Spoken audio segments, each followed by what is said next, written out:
Let's talk a little bit about the bill of materials. The bill of materials is at the heart of the production systems in that it allows us to define the products that we make, and we define them using the Structures and Routings program. And as the name alludes, it allows us to define the operations in the routings and the components required to make this particular item. These components might be made in or brought out. And obviously, if they are made in, the implication is that we have a multi-level bill of materials. Now, a variation on this theme is that I have a mechanical item, which is under revision control.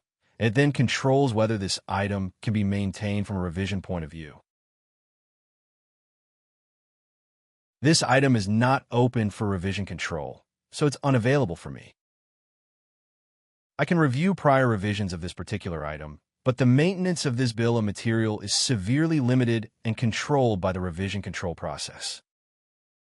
A further variation on a simple bill of material is the definition kit.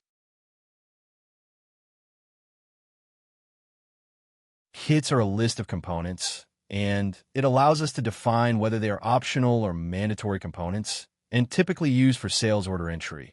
It allows us a simplified way of grouping products together. We can then compile them in different ways and have different pricing mechanisms, whether they're priced at component level or at parent level.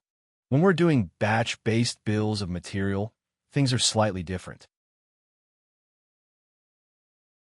Here we have a list of components that are required to pack out this 100 ml product.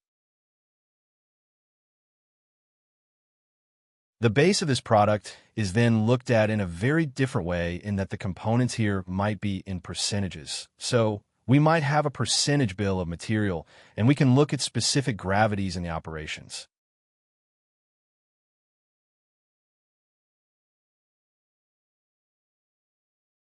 We might have to look at complexities around batching of this particular process, where we have setup requirements as well as vessel sizes and times to produce certain batches.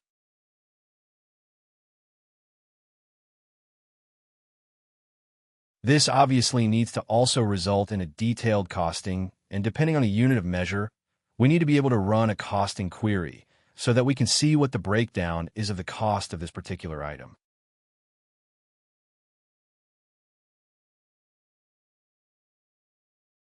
We also need to be able to see the breakdown of the costs at a material level, as well as a process level, including fixed and variable overheads. And we need to get to a cost price and a margin for this particular product and unit of measure.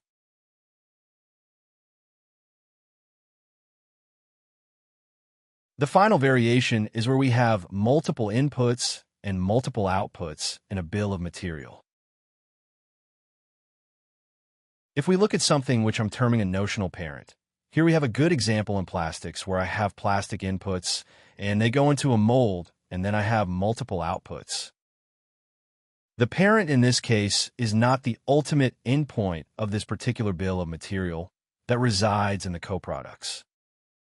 The coproducts here define the outputs.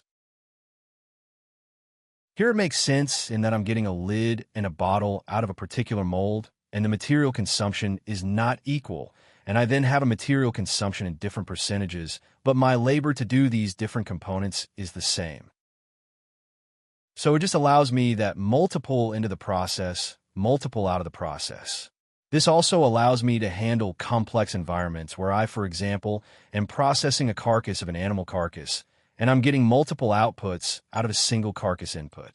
I hope that's given you some idea of the capabilities around the bill of material, and also giving you some sense of how fundamental it is to any manufacturing process to have the product defined correctly in the bill of material.